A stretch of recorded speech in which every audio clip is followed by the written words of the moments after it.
Hello viewers Odisha job updates 24/7 channel को आपण स्वागत। आपण मैंने जमी जानी बारंबार बारंबार से गोटे पदवी पर निजुक्ति सब बेले आसूची जोटा कि अंगनवाड़ी सहायिका पदवी पर निजुक्ति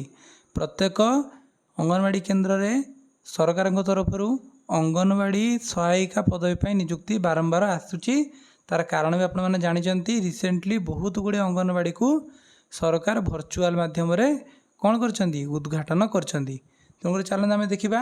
आज आउ एक अंगनवाड़ी भैकेंसी तरफ से समन्वित शिशु विकास योजना प्रकल्प कार्यालय जोटा कि आम कौ तरफ रही सालेपुर रही से आम देखा सालेपुर तरफ रही आदेश संख्या 1416 18/9/2025 नोटिफिकेशन रही। देखिए अंगनवाड़ी पदवी पूर्ण निमंत्रण ऑनलाइन पोर्टाल रे कौन कराऊँच आवेदन विज्ञप्ति जारी होती प्रार्थी मैंने 19/9/2025 टू 3/10/2025 भितर कौन करेंगे आवेदन करेंगे। आउ कौन अच्छी केवल ऑनलाइन आवेदन करेंगे ऑफलाइन आवेदन कले ग्रहण को नियाजिब नहीं यही वेबसाइट रे से जाकि आवेदन करेंगे। आवेदन जो मैंने प्रार्थी मैंने करेंगे प्रार्थी मैंने से 4 तारीख दिन डॉक्यूमेंट वेरिफिकेशन करेंगे निजे उपस्थित रहीकि जांच प्रक्रिया भाग ने ना अयोग्य विवेचित हेबे। जदि आपणकर आप्लिकेसन टी इनकम्प्लीट अच्छी उपयुक्त प्रमाणपत्र देना ताल आपणकर दरखास्त को खारज कर जदि कौन अभियोग थाए तो पब्लिक लॉगिन माध्यम अभियोग दाखल करें। ग्राम अंगनवाड़ी भैकेंसी विवरण देखा चंपदी ग्राम पंचायतर गोपीनाथपुर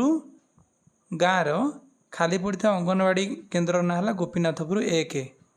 निर्धारित परिसरभूत अंचल किए वार्ड नंबर 8 संपूर्ण स्वगत केलुमलिक घर ठारू स्वर्गत माता साहू घर पर्यंत अच्छी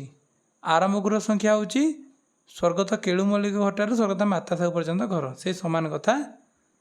तेणुक आपण मैंने जो मैंने ये जो घर भीतर आसुचंदी आपण मैंने आवेदन करेंगे। ये आम समन्वित शिशु योजना अधिकारी सौदामिनी पंडाकर दस्तखत रही एवं सील रही जहाँकि आम भाविबा यह एक कौन ऑथेंटिक नोटिफिकेशन एगुड़ा सब फरवर्डिंग लेटर रोचे जो मैंने भी अंगनवाड़ी सहायिका पदवी पाई निजक योग्य बोली भावुंट से मैंने कौन करेंगे ताकू अप्लाई करेंगे। एबे देखिए अंगनवाड़ी सहायिका चयन पर निर्देशावली कौन कौन रहा योग्यता होची प्रथम कथा सी से जो अंगनवाड़ी पोस्ट बाहरी से परिसर ग्रामभुक्त जो घर नंबर 8 जो केलू से से घर भितर होता दरकार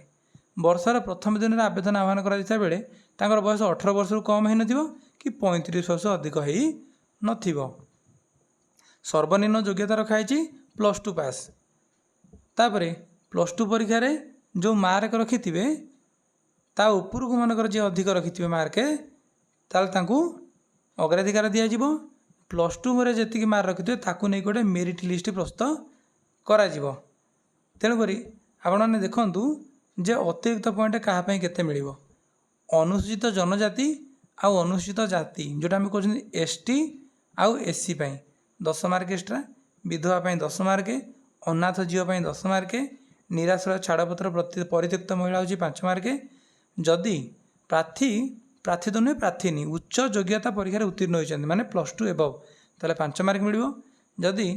सी तापर आपण प्रार्थी योग्यतार आमर कौन जदि प्रार्थी अतीत समग्र शिक्षा एनपीजी जोड़ा सब आम जानना एगुड़ा सब 15 मार्क एक्स्ट्रा मिल आवश्यकता योग्यता अन्यथा योग्यता मानदंड पूरण करूँ अनाथ विधवा स्वामी सब गुड़ा जहाँ भी आप देवे डॉक्यूमेंट आनी देवे अंगनवाड़ी सब ओडिया भाषार ज्ञान थी बाध्यतामूलक मैंने आप ओडिया भाषा लेखि कही आ पढ़ी पारे अंगनवाड़ी सहायिका मान रोषे कर खाया देवे अंगनवाड़ी केन्द्र में सबुदिन कम करेंगे अंगनवाड़ी कर्मी को साहाय्य करेंगे। जदि ओआरबी यही चयन लागू होनी कहीं एससी एसटी ओबीसी